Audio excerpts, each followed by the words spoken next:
that accounts for some of the attendance today. I just heard Dr. Richards speak a couple of days ago at one of the program retreats, the medic retreat, and I learned from him that if you really want a certain collaborator wherever they are in the world and they don't respond to your emails and cold calls, he shows up in person at their door, and that way people can't say no. So, now I feel less bad about walking around trying to bang on doors and get people to come to rounds. So Dr. Richards is a professor at McGill, a William Dosser Scholar, FRQS Clinician-Scientist at McGill. He's a senior lecturer at King's College London. He's trained in genetics, clinical medicine, endo, epidemiology, and biostats.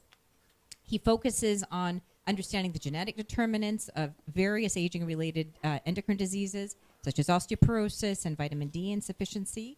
And he has made hugely important contributions and routinely publishes in Nature, except that he's the first author of the list of authors that basically spans 2 pages, so this is also a key piece. And he's used Mendelian randomization to better understand the role of vitamin D in MS and other diseases. He's also a member of the Royal Society of Canada, the College of New Scholars, the American Society of Clinical Investigation, and holds a foundation grant. So I really have nothing else to say. I know that every talk he gives is so nuanced with understanding that they're just a pleasure to listen to. Thank you. Does this thing work? Yeah. Thanks, Barry. So it's nice to be here. I've never been here before. This is a very impressive facility. It's nice to see what you guys have built here. So I'm going to talk about genetic prediction, which I thought might be of interest to the epidemiology crowd. One of the promises of the Human Genome Project has always been that we could predict who is going to get a disease using genetics, because at least some of the risk of disease is due to genetic factors. And that has been a big disappointment, I think, to date. And in fact, I've given many talks telling people why they shouldn't bother to do this, because it's very difficult to do. A few things have changed in the field recently that have enabled this, and I wanted to share some of those methods with you, and also some of the outcomes, and try to get your feedback on where to go next.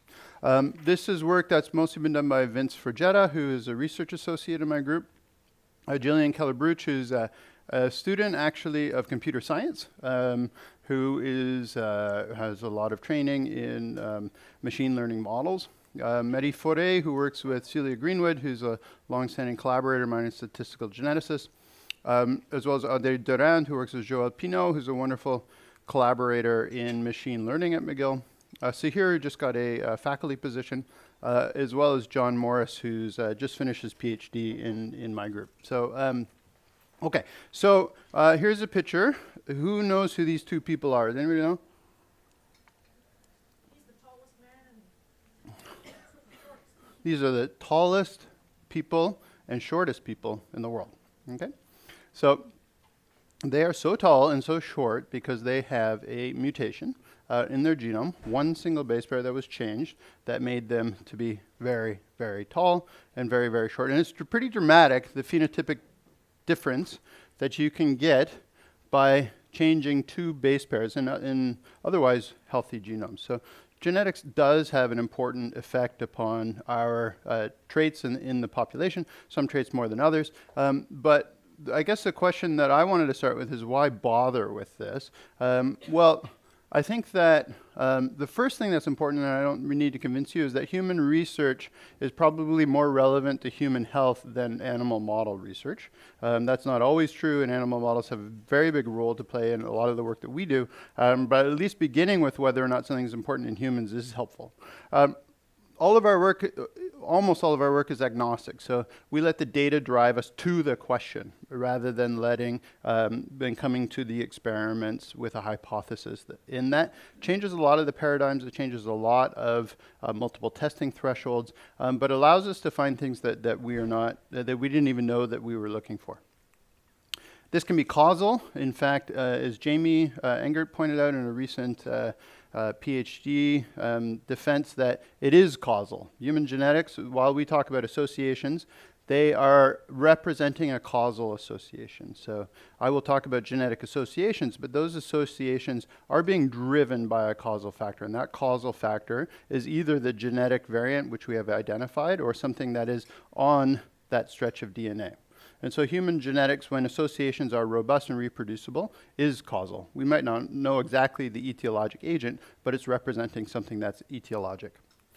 It's not confounded except by ancestry. So ancestry is something that we really need to worry about in human genetics. But generally, because of the Mendel's second law, which is the random assortment of alleles at conception, is that genetic alleles are not confounded with anything else that is not in the causal pathway.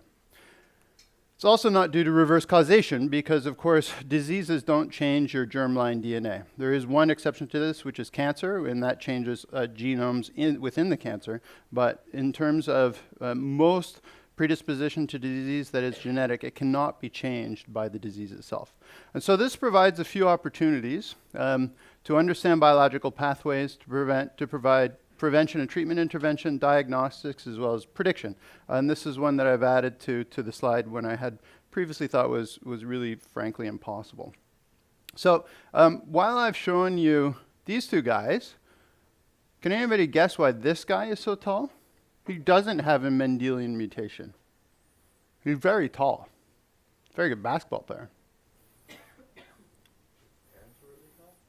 So his parents were really tall. Yeah, and how could that lead to him being very tall? So this man's genome has been sequenced. The researchers have looked for all of the known height genes, have not found any perturbant mutations which they felt could explain why this man was so tall. But rather, he is just a person who has almost all of the common genetic variations that lead to being tall. So he is literally one picked of billions, and he is just one person who is at the extreme of the distribution of all of the common genetic determinants, which in general determine our height in this room. And so I'm trying to get you to think about how people have disease and phenotypic variants through the role of common genetic variation, because that's going to be the topic of the rest of my talk. The way we assess common genetic variations is through these things called Manhattan plots. Manhattan plots are very straightforward. What we plot on the x-axis is just the chromosomal location of any single nucleotide polymorphism. I'm going to say that word a lot. I'm going to say SNPs because it's easier to say. SNPs are just alleles that are variant in the population and are common. Some people have one flavor and other people have another. What you then can do is plot as a dot each of these SNPs, and then on the y-axis, their negative log 10 p-value, which is a reflection of the strength of association of that change in the population with the trait. And so what we often do is we in human genetics is we look to say this association, we try to identify the causal gene. That's very helpful for understanding pathways. It's very helpful for understanding drug targets and validating them. But what I'm going to talk about is how we can use almost as much of this information as we can to predict who is going to have a disease or at an extreme of a trait. So I need you to understand a few things for this talk to be helpful to you. I'm going to talk a lot about bone mineral density. I'm interested in osteoporosis.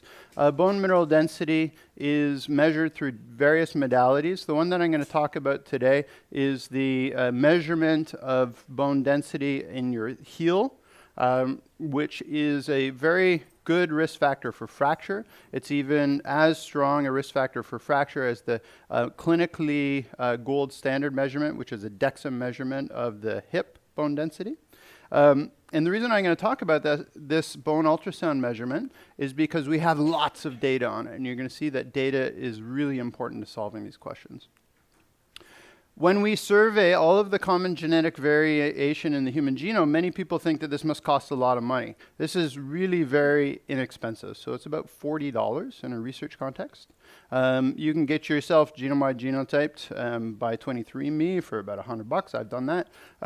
But this is much less expensive than many of the tests that I order in the clinic. It's, in fact, much cheaper than measuring somebody's bone density. So we've gone from something which cost billions of dollars to generate one human genome to something that's, the cost of lunch that you and your friend will spend. Okay, and this will decrease in the future. It will decrease not to zero, obviously, but I predict that this will continue to decrease. Who knows where it will end up, but it will definitely continue to decrease. And we can use very large data sets to help us explain variants and traits like speed of sound from ultrasound. And this is what I'm going to talk about. I'm going to call it SOS, speed of sounds from ultrasound. And that's just how fast ultrasound waves go through your heel bone. And it's a measure of how much bone you have, which is a very good predictor of whether or not you're going to have a clinically relevant fracture, like a hip fracture. Okay? Okay, so with that as a background, I'm really going to try to explore two questions in the next hour. Can we predict this measure, which is SOS, using only genotypes? The motivation is that it's so cheap to measure people's genotypes that it would be helpful if we could use that information to predict things. And can these things be clinically relevant? Okay, so you're right, this does take a bit of work, this thing. Okay. So can I ask the question? Mm-hmm. Does the age of the person matter? If you get the same SOS reading from a child as you would from that person later on? So it matters a fair bit, actually. So the age is a very important determinant of your SOS, and it changes over the life course. It changes after menopause, for example. So it is something that is variable with time. And genetics is not. Okay? It doesn't. So you have to cognitively think about this. Leads to a lot of weird conclusions, which I'll get to a little bit later. So I'm going to go over a little bit of genetics, just to refresh you. I'm going to talk about variants explained. I'm going to talk about how we can predict fracture using genetically predicted SOS. And then I'm going to talk about how we can use this information in screening programs, or in fact, case-finding programs, to decrease the burden of screening in the population. So this is how we do a genome-wide association study. This is the workhorse of the field. You've probably heard of these things. They are probably the simplest experiments in all of medicine. All we do is we take a population, like these people watching a tennis game at Wimbledon. We then take from that population people who are cases and controls, or we measure something in them, like their bone density or how tall they are. And then what we do is we take their DNA. We assay their DNA on these microarray chips, which measure, modern microarray chips measure over 1 million single nucleotide polymorphisms. We then, which are SNPs again, we then impute missing information, which I won't go into, which gives us about 40 million SNPs. So we have a lot of information derived from this $40 measure. And then we ask, what is the simplest question in all of science? Some people have a CG and some people have a TA. Do the people who have the CG, do they tend to have more dense bones than the people who have a TA? That's it. We just asked that question tens of millions of times. And that creates problems, but those are really solvable bioinformatic problems. But conceptually, there's nothing that you can't explain to your children if you have any here. Okay, this is very, very simple conceptually. Okay. So how does this work? This is an ideogram of our genomes. All of these are different chromosomes. I'm going to show you in pins how things have changed over time. So a pin is where there is a reproducible association of that region of the genome with any disease or trait. Okay? 2005, we had 2. Okay? And then genome-wide association studies started. So in 2010, we had dozens of reproducible associations. In 2018, we have many thousands of reproducible associations, and everything under the sun has been passed through the lens of genome-wide association studies. That is heritable, almost everything. And so we have mapped, to some degree, most of the things that everybody in this room is interested in. And so now we're going to talk about how we can use this information to explain variance in the population. So because prediction is dependent in part, and I would argue in predominance, upon the amount of variance that you can explain in a population. So, all right. So this is variance explained. What I'm plotting here is the percent of variance explained. And most people in epidemiology are not really used to thinking in these metrics, right? So usually we think, logistic regressions, or we think hazard ratios. Those are sort of metrics that we think. So people tend to think that the variance explained numbers are actually higher than what they are in reality. So in my clinic, I try to identify people who I should screen for bone density testing. And I do that using predominantly age, sex, and BMI. So if you're a tall, thin, white woman who is over the age of 50, you're much more likely to get a bone density measurement from your GP or your endocrinologist than if you're a young, heavy, black man. Okay, so these are things that we generally use in our clinic to try to case find. And the amount of variance in bone density that we can explain using those very easy and, in fact, free measures is about 4%. Okay? And then we can get fancier, and Suzanne and other people in the field have spent a lot of time adding to other clinical risk factors that are relevant to find people of low bone mineral density. So we do things like their family history, whether or not they've used steroids, how much alcohol they drink, how much smoking, so a set of clinical risk factors. And that gets us to about 5%. Okay, so the amount of variance that we explain, and you can do this out to LDL cholesterol, and so if you look at age, BMI, sex, and LDL cholesterol, the amount of variance explained by those factors in LDL cholesterol is less than 5%, so it's about 2 or 3%. So what I'm trying to tell you is the variance explained that we use in our clinics is very low, but still we use them.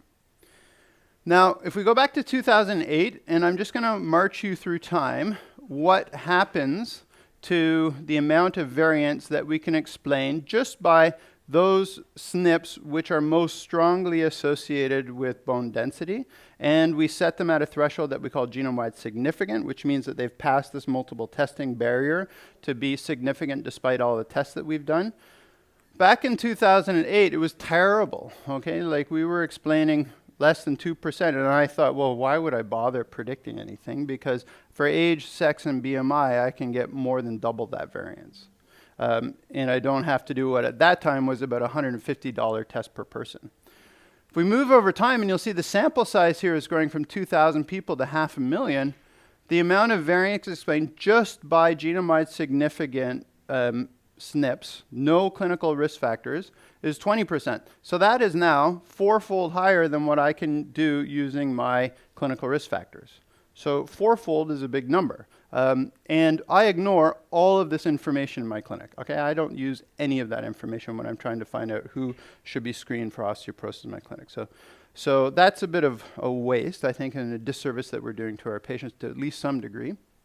And we can, I won't go into the methods, but we can estimate if we had an infinitely large sample size, what amount of variance could we explain in bone density if we just simply increased our sample size.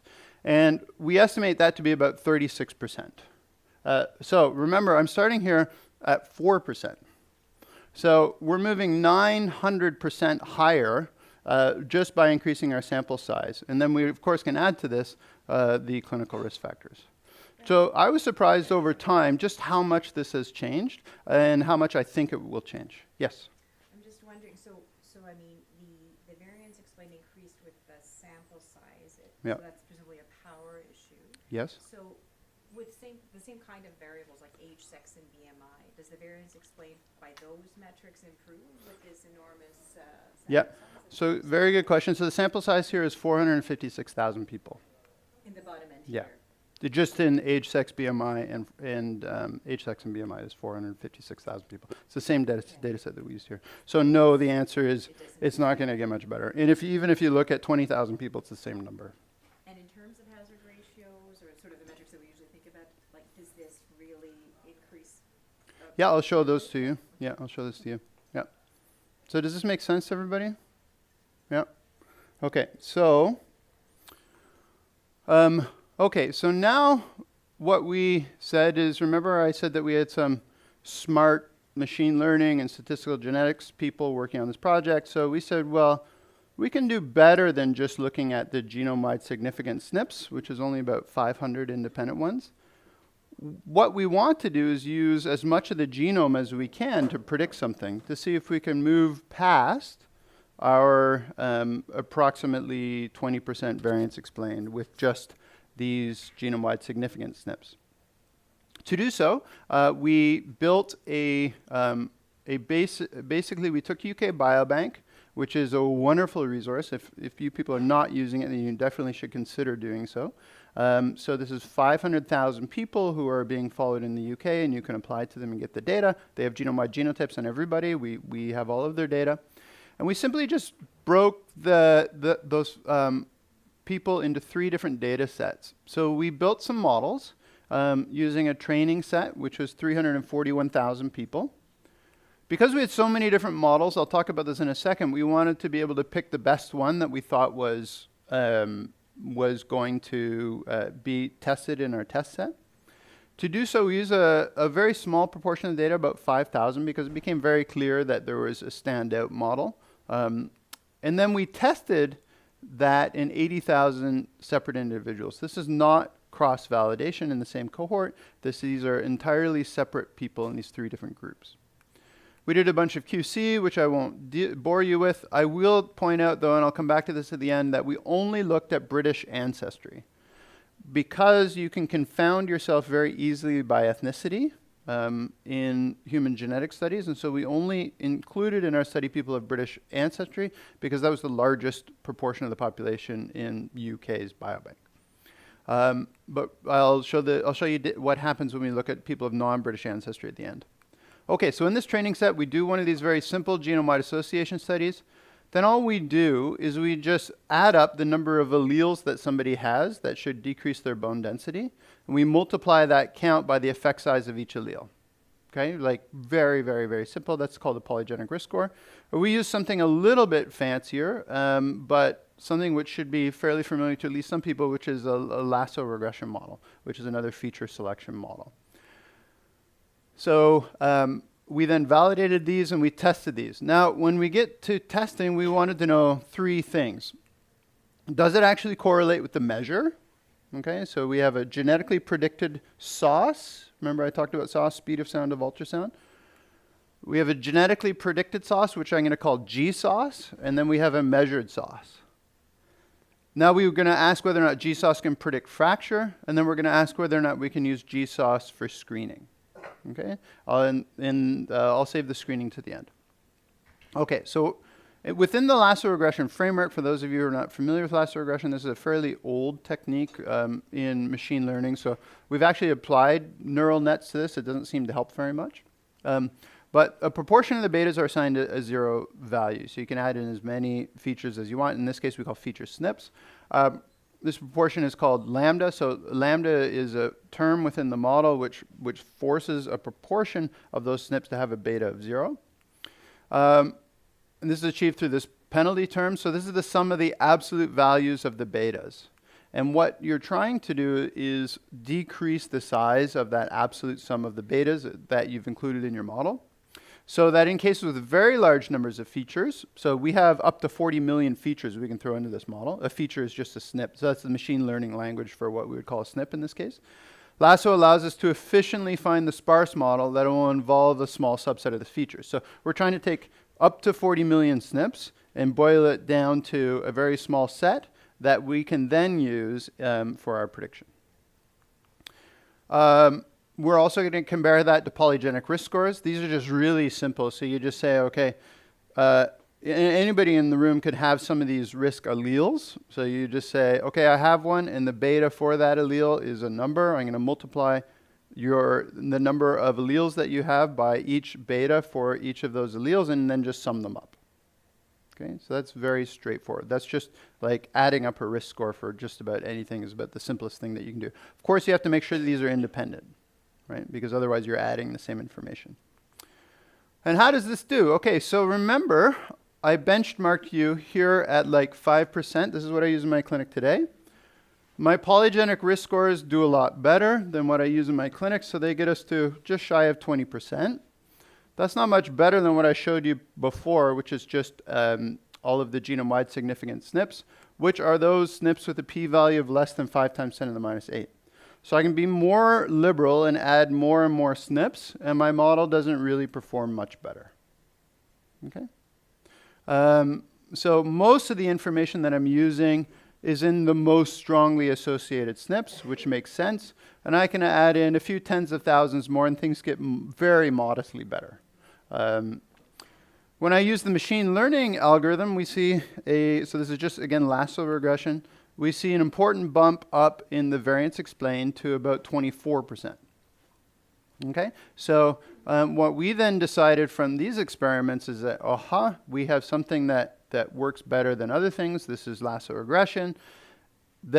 You can add in different SNPs into your Lasso regression model at different p-value thresholds. Things don't really change very much. Okay, so what Lasso regression is able to do is it's really able to sort through the signal from the noise, and it resolves to a very similar number of SNPs across each of these different thresholds. And the top model, if I remember correctly, was 10 to the minus 4. Okay, but you can see it's almost identical. Yeah. Is this, I imagine you have to penalize the variance for the number of predictors you're adding to your model, or is that? That's what the lambda does. Yeah. So, well, actually, even the polygenic risk score, there's some, you would need to, you're doing like an adjusted R squared or some variation on it? So for the polygenic risk score, you're only generating one variable per person because you're just summing up the betas. So you don't do that because there's only one term in the model. Same thing with your machine learning algorithm. You're generating only one predictor per person. Okay, so remember I told you that what the advantage of the Lasso is that it pushes the betas towards 0.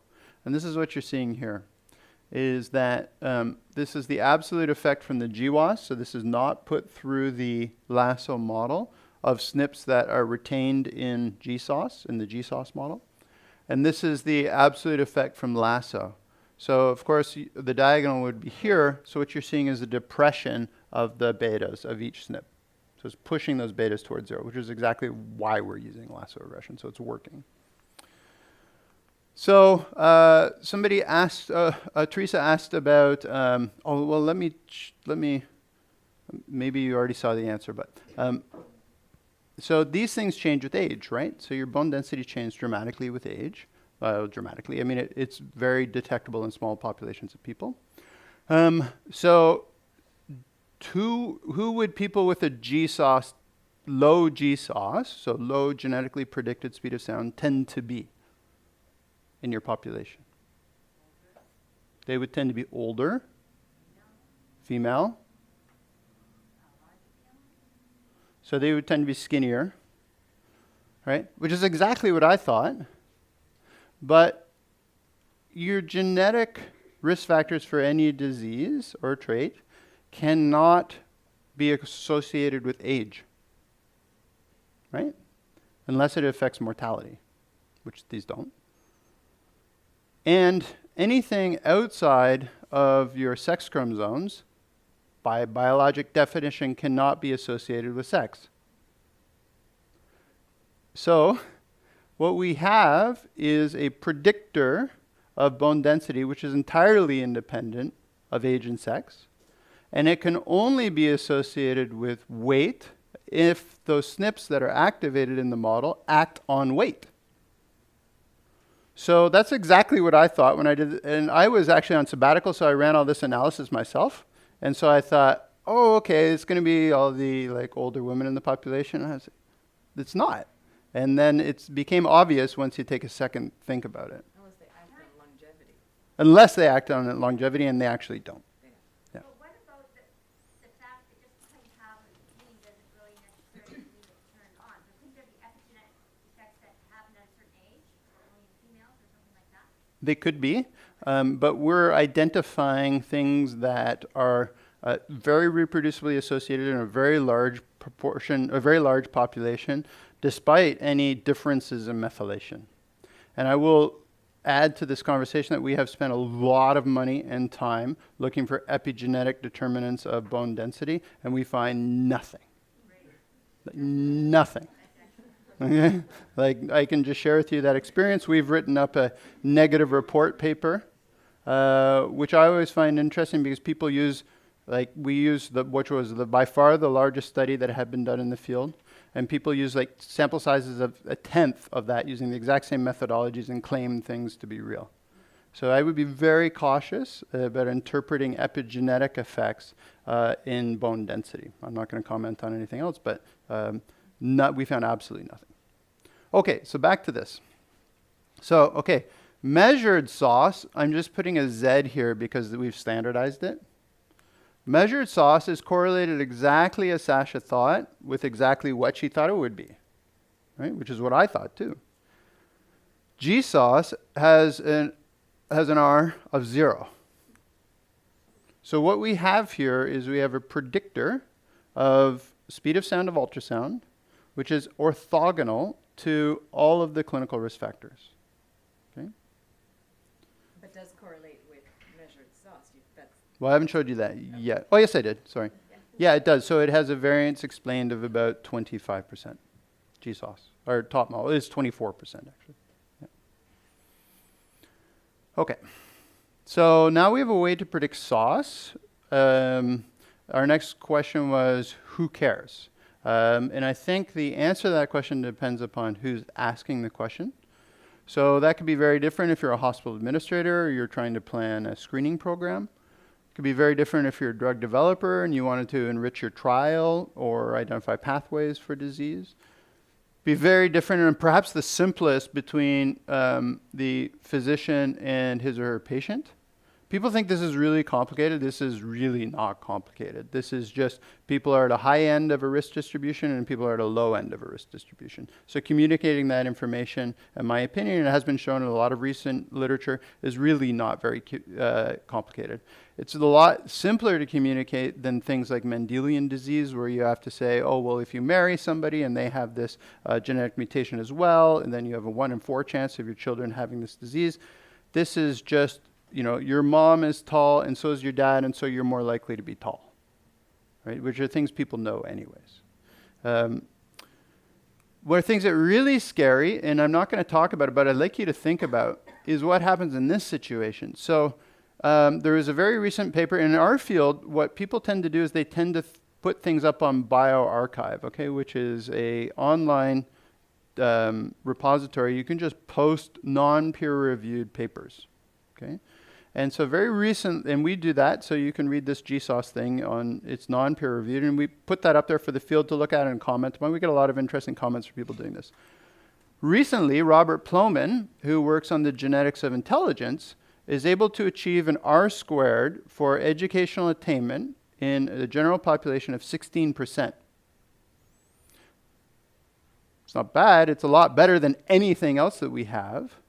And this becomes very scary, and a commentator named Stephen Shu, who's done some very interesting work on intelligence and genetics, and he's a physicist and understands a lot of model selection and lasso regression.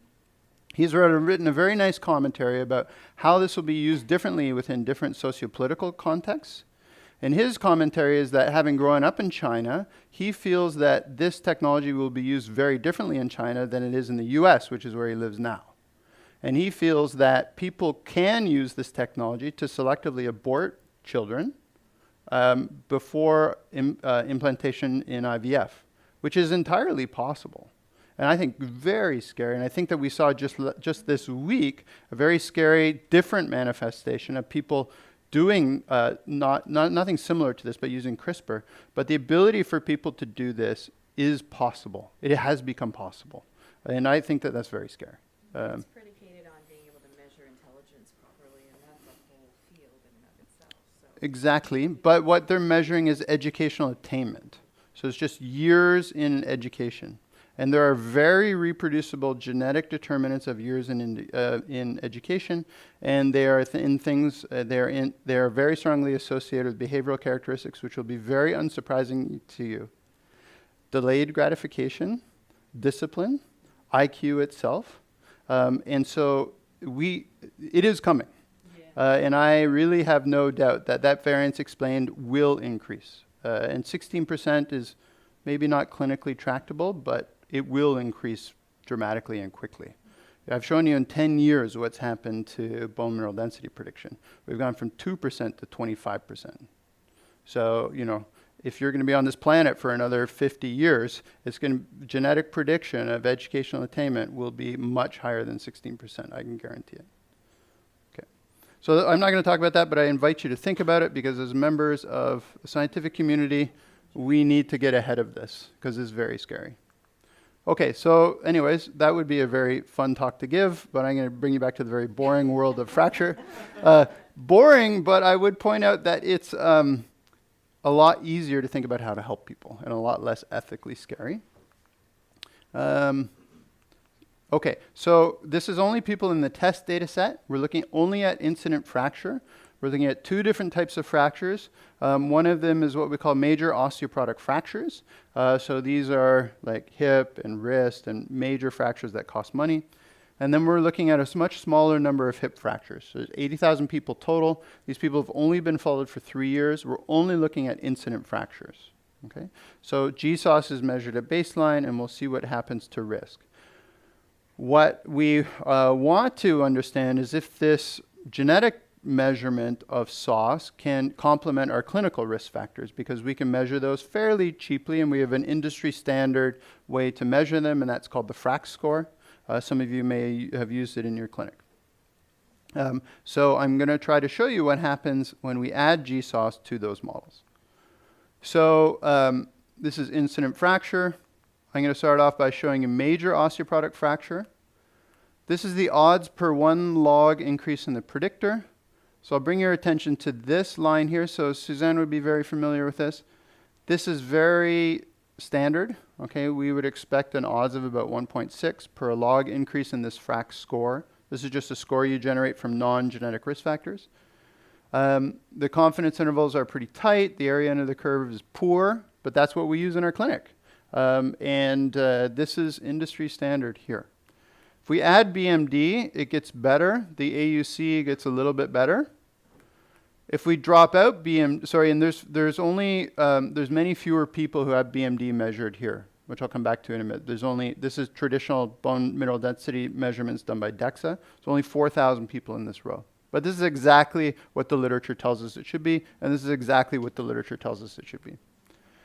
If we drop out DEXA measured BMD and just add measured SOS, this is quite good. The area under the curve is exactly where we expect it to be. And then if we drop out SOS and add in GSOS, we achieve things that are fairly similar to DEXA measured BMD. And this is the comparison with clinical risk factor SOS of the C statistic. So statistically, much better. Numerically, not much better. But anybody who's done AUC modeling knows that it's very difficult to move an AUC curve. This is what things look like graphically for these odds ratios. So they're very similar. So hip fracture, things get a lot better. And this is why we do this, is because hip fractures cost a lot of money. They are strongly associated with mortality. I'm sure Suzanne has given some talks here, so you're quite interested, you're quite familiar with how bad hip fractures are.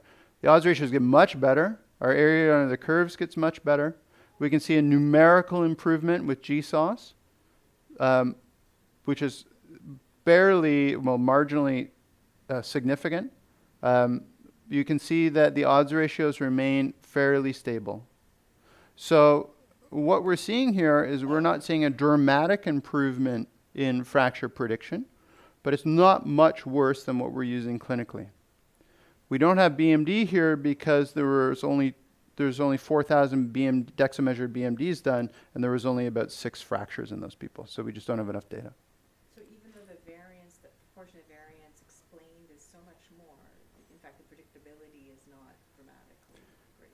That's right, and we would observe that in any model when you're trying to predict something, that you can improve your variance explained. The AUCs don't change that much.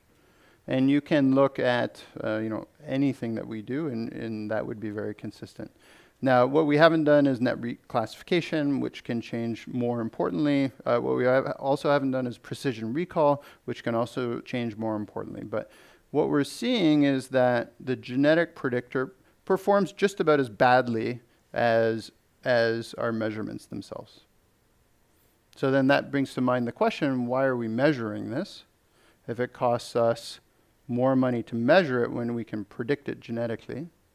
And those genetic predictors are not nearly as good now as they will be in 5 years. And those genetic predictors from the same genome-wide genotyping experiment can predict coronary artery disease, colon cancer, breast cancer, and for the same investment, you can get all of those predictions, plus the bioinformatic costs of doing each separate disease. So something that the genetics field has asked a lot, because remember, we sort of think about using genetics to case find people who are very high risk and very low risk through Mendelian disease, is that we say, okay, let's take people at the extremes of that distribution. So what happens if we take people only in the bottom 10th or only in the bottom 25th, and we compare people to the top 10th or the top 25th of the distribution? And this could be very relevant if you're a healthcare administrator and you want to reach into your population to find people at risk, and you don't want to pick out very many people. The odds ratios get pretty big. So the bottom 10th compared to the top 10th gives an odds ratio of 3, which is larger than most of the Mendelian diseases that we have, and definitely larger than almost any other clinical risk factor. The bottom 25th gives us a higher odds, but the confidence intervals, of course, get wider because we measure many fewer people. And so we could think about starting to use genetic prediction to find people at the extremes of risk in the population.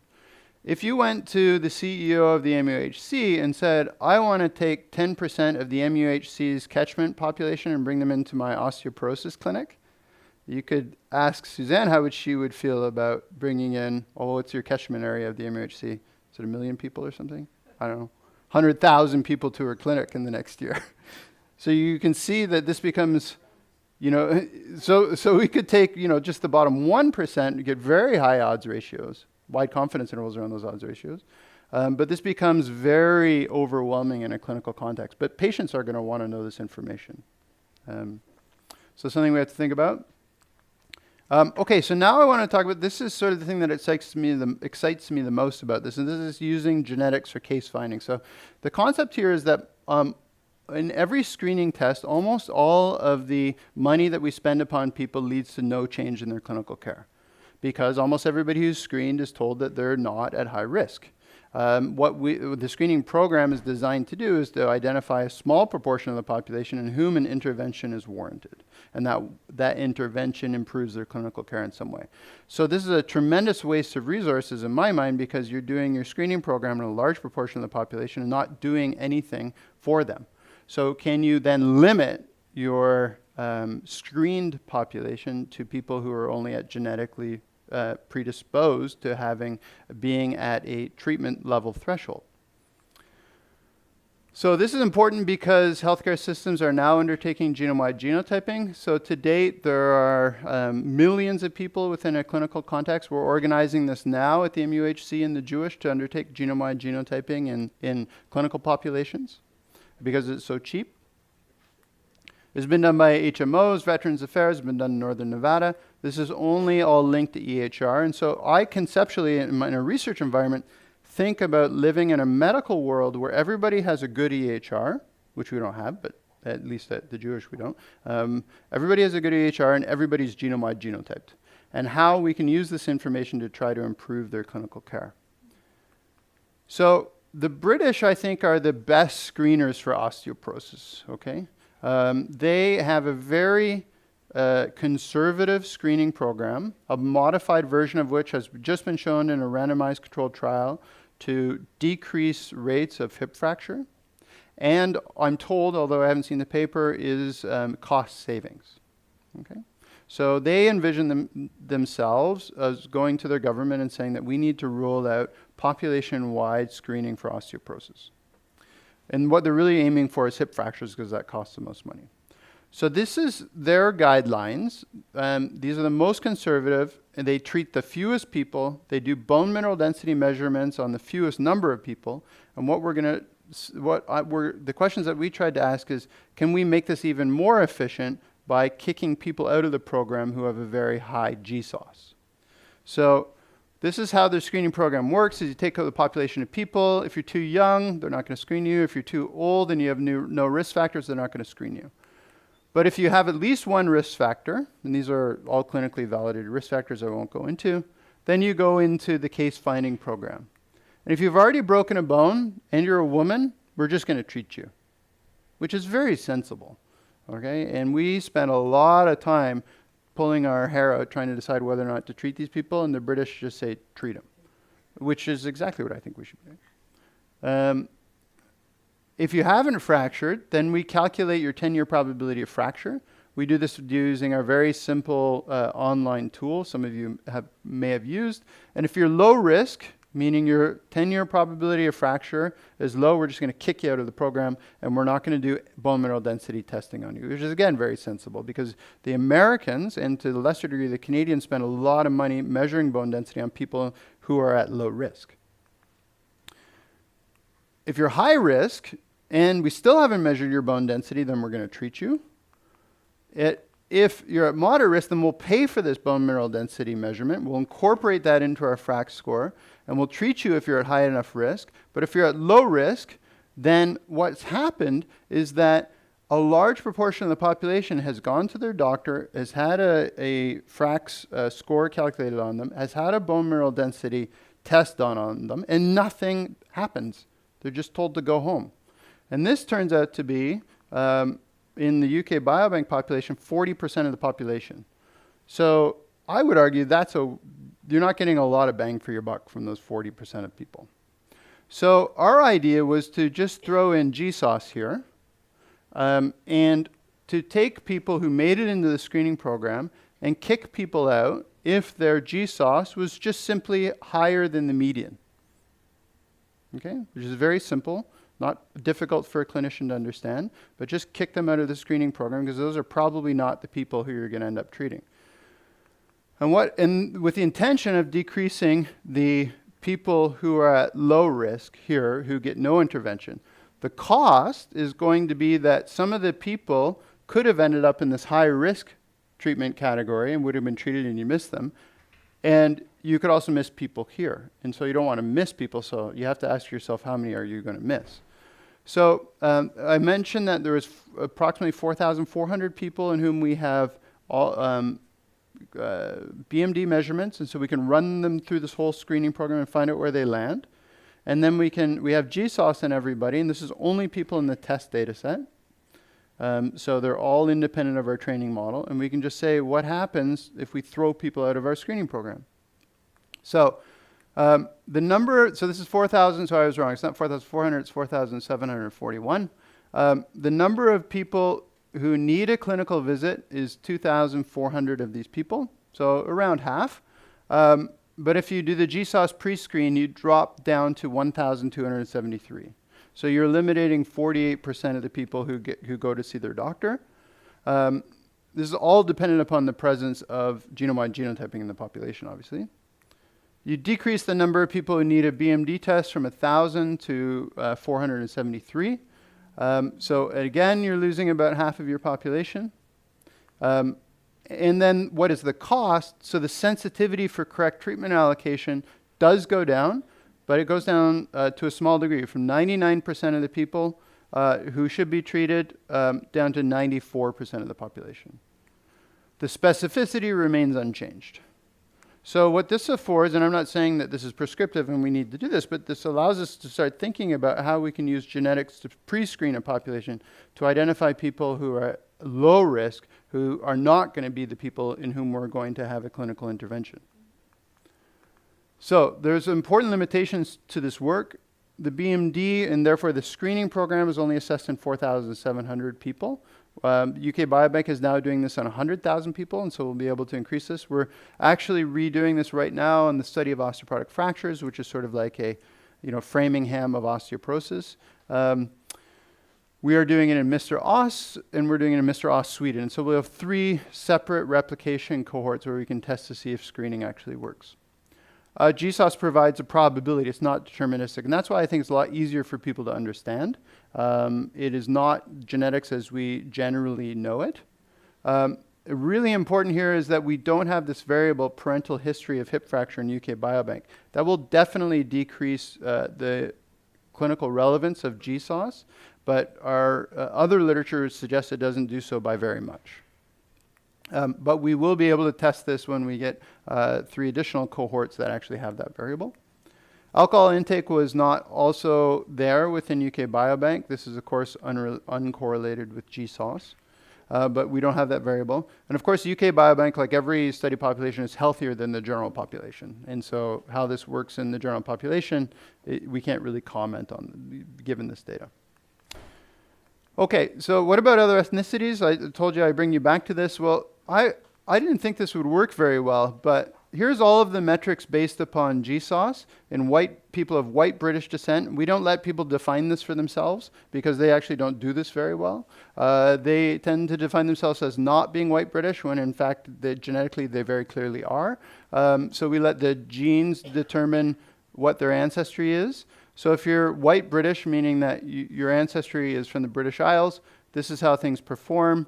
When you're non-white British, so everybody else in the population, so people of African ancestry, people of Polish ancestry, people of Japanese ancestry, everything remains very similar.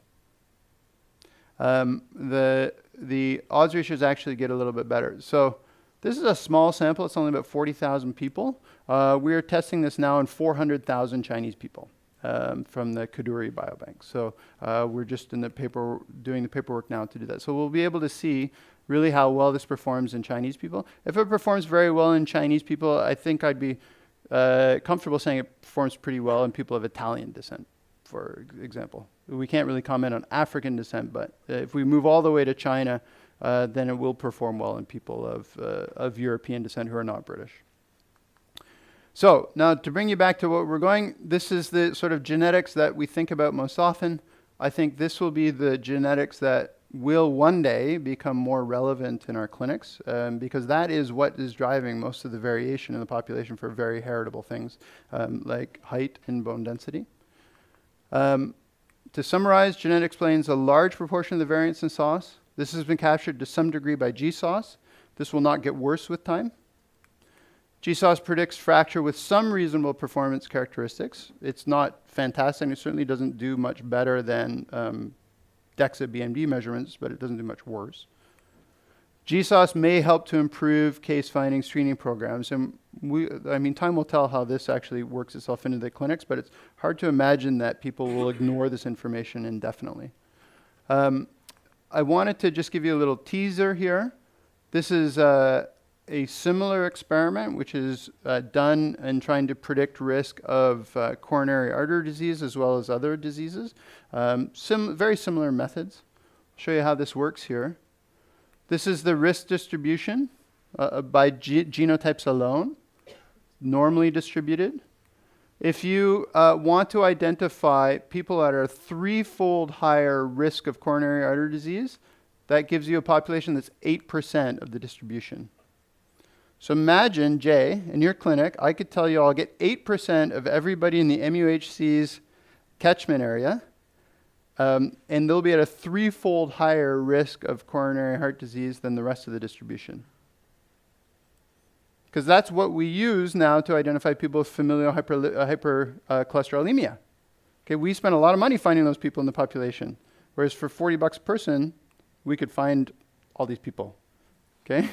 What we would do with them, I don't know, but we will be able to find them and they will show up at our doors eventually. If you want to go up to a 5-fold risk, which is, admittedly a very high risk, you could get down to 0.5% of the population. Maybe that's handleable. But it's still very scary. 0.5% of the MUHC's catchment area is a lot of people. This is not limited to coronary artery disease. Here are the AUCs for type 2 diabetes. This is genetics alone. Inflammatory bowel disease and breast cancer. These are much smaller data sets, and these will improve with time. So common genetic variation is allowing us to predict risk of disease. It is entirely dependent upon sample size. And we will have to start thinking about how to use this information. I won't go over this, but these are the people who have done the work. This is our annual Christmas card. And I'd be happy to, so I'll point out who did most work. This is Vince, he does most of everything in our lab. He's an amazing researcher. Julian, who is a computer scientist, and John Morris did the GWAS here. But I'd be happy to take any questions.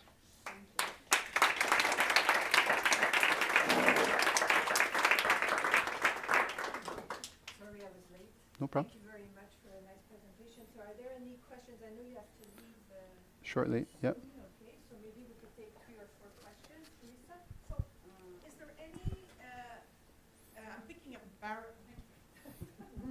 Think quickly. thinking of, are people going to be buying into this so that their physician or their hospital will have their genome information available in a database, that kind of thing? I mean, is that something that everyone's going to agree to?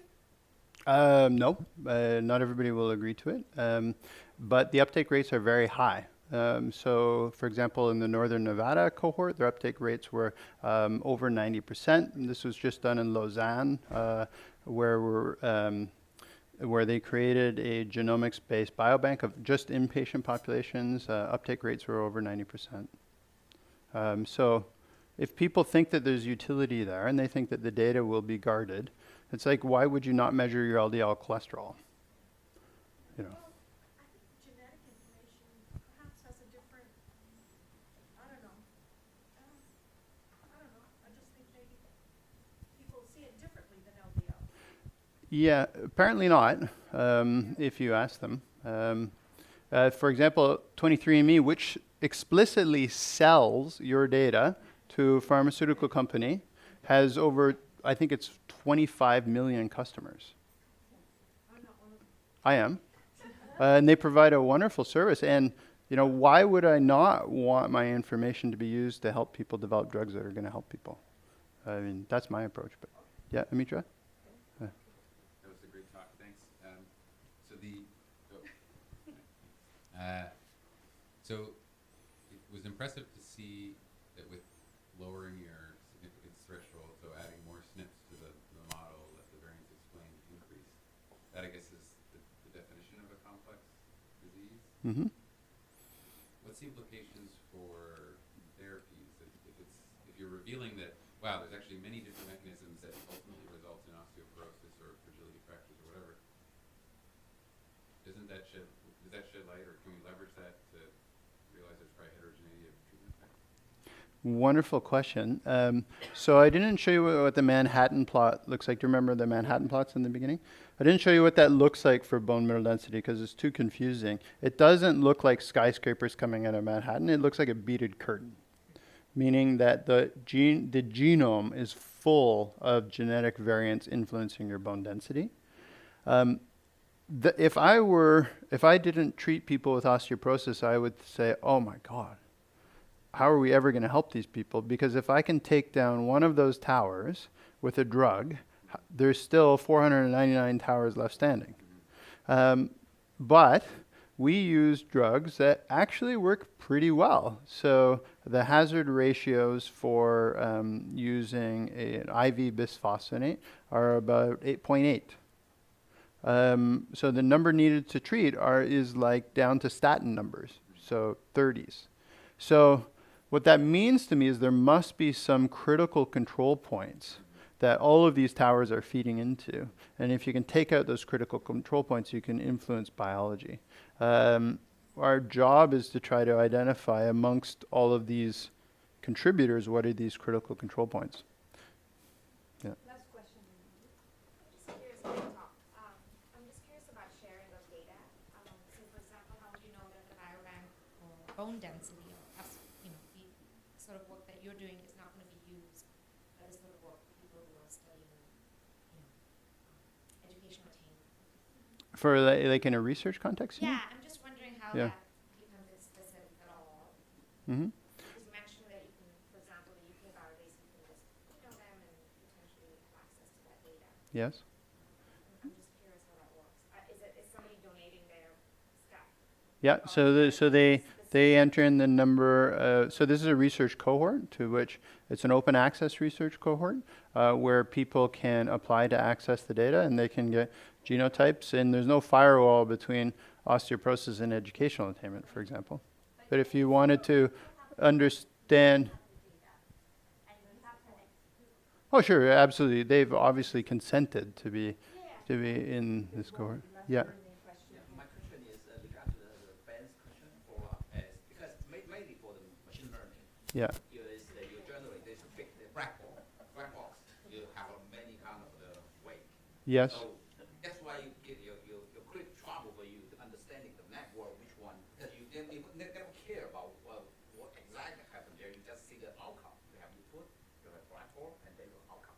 So it's quite difficult for you to come back to say, I have so 500 variables kind of thing. So which then they have different kind of way for people that. And then you have English, which one you take it out, and then you can cure and how to say the disease. So I don't think you have this kind of because you don't put it in the pathway contact, pick one kind of contact. So it's difficult for you to understand how to say you pick out which one you can get better stuff or in the treatment perspective. Yeah, so we don't use polygenic risk scores to be able to identify pathways that are influencing disease. So there's a bunch of different points to your question. The first is about the black box of machine learning, and the second is if you can identify what things to take out in the pharmacological sense. So within the black box of machine learning, that's very relevant to things like neural nets, where we don't really know what's going on in that black box. In Lasso regression, we get a model with all of the SNPs and all of their betas. And so it's just like any other regression model. So the biological importance of that is not entirely clear, but we get a very clear model from Lasso regression.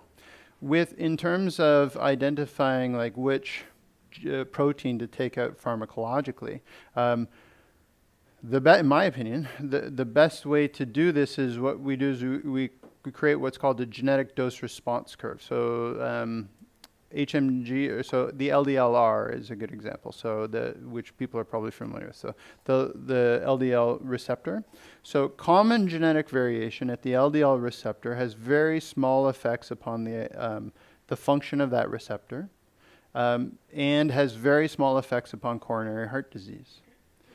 Very large perturbant effects upon the LDL receptor, like stop gain mutations, have very large effects upon the function of the LDL receptor. And you can then plot out whether or not those effects are agonistic or antagonistic. And then you can create a dose response curve of the genetic effects of perturbation of that protein against the disease outcome effects of those same perturbations. And so that's exactly what most drug development teams try to do when they look at what would be the anticipated pharmacological effect of manipulating a certain protein. Yeah. All right, Okay. I think we'll stop here. Thank you very much. Thank you.